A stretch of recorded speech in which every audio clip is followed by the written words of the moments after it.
The cookery book this month is Chapatti Moon by Lizzie Finlay and Pippa Goodhart.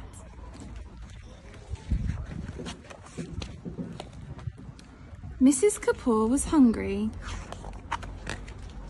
so she decided to cook up a feast. She chopped chilies and garlic and onion and tomatoes. She pounded spices and she tore coriander. She cut up aubergines and cauliflower, potatoes and carrots.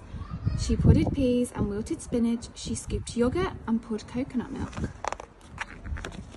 Mrs. Kapoor heated pans and melted ghee. She sizzled and stirred and simmered to make dosas, masalas, pakoras, samosas and chutneys, all steaming and creaming and bubbling and smelling. Wonderful, said Mrs. Kapoor.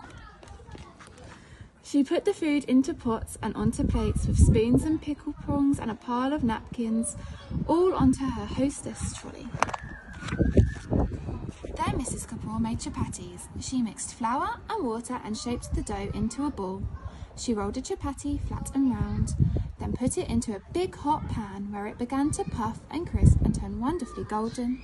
Perfect, said Mrs. Kapoor. But as she took the chapatti out of the pan, honk! Mrs. Kapoor jumped with surprise, tossing the chapatti onto the floor where it rolled over and out of the door. Come back, chapatti, shouted Mrs. Kapoor. Meow. She chased the chapatti and so did some more. Tweet, woof, honk, squeak. The chapatti went rolling off down the road. I'm going to catch it, said Mrs. Kapoor. She tried to snatch it, but a boy, thinking it was a ball, kicked the chapatti over a wall, where a quick girl caught it and threw it to a man, who said, "That's not a frisbee."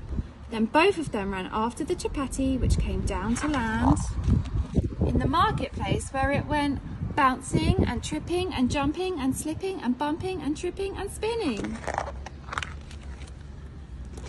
Mrs. Kapoor was about to catch it when a goat gave a butt that biffed it down the hill.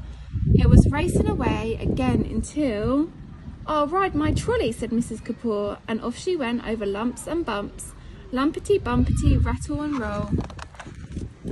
She was catching up with the chapatti at last when a donkey hee-hawed and gave a great big kick. Up rose the chapatti into the sky, where it glowed like a luminous lantern, or a chapatti moon, said Mrs. Kapoor. Let's all share a moonlit picnic. So in the creamy cool light of the chapatti moon, they danced and laughed and ate, and soon they slumped into slumber, all except for our very good friend Mrs. Kapoor, who was still awake and still hungry until she saw her chapatti moon slip sliding down the sky. She held out her hands and she caught it. "I shall eat the moon," said Mrs. Kapoor. It was just enough. She wanted no more, and it did taste wonderfully moony. Good night, Mrs. Kapoor. Honk, squeak, meow, woof, tweet, ee-aw.